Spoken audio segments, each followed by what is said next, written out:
Hey gym owners, Matthew Becker here from Gym Lawyers PLLC. One of our primary roles is to make sure that you, the gym owner, are educated about the various laws that could potentially impact your business.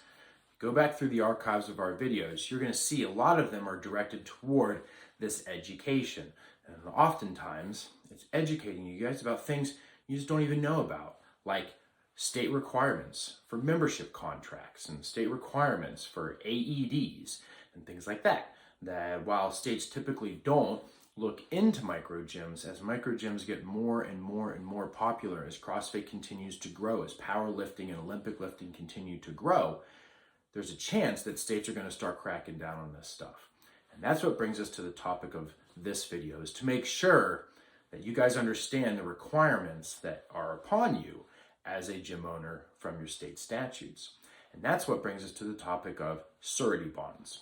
What is a surety bond?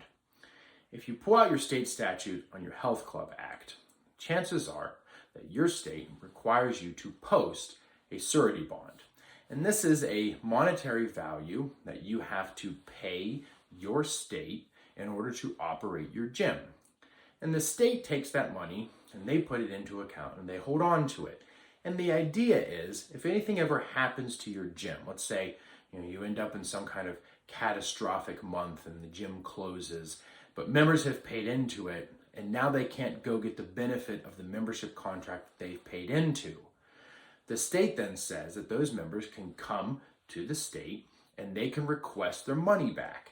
And that's what the bond protects. These were often created a long time ago when you had a lot of these big box gyms. Some of you might be old enough to remember gyms like Bally's. Okay, most of us these days remember or know like LA Fitness and Planet Fitness and things like that. And while a lot of these big box gyms don't necessarily lock you in for year-long contracts that you paid for up front originally, that was the old business model. And so what these states would do is they would require these gyms to come in and they open up in your town, but they have to post this bond with the state because the state knows that the Bally's is taking a big gamble in opening up in your town because it's a $1 million franchise. And so they got to get a lot of members in really quick, paying very little for their gym memberships in order for the Bally's to stay open and start making money. So the Bally's would come in, they'd start charging and selling all of these year-long paid up front memberships, and then they would close. And so the gym members then wouldn't be able to get their money back. They wouldn't have anybody to go after. So states started requiring surety bonds. For us, small gym owners, these can be rather burdensome because sometimes those surety bonds are $25,000, $50,000, $100,000 big, depending on the size of your gym.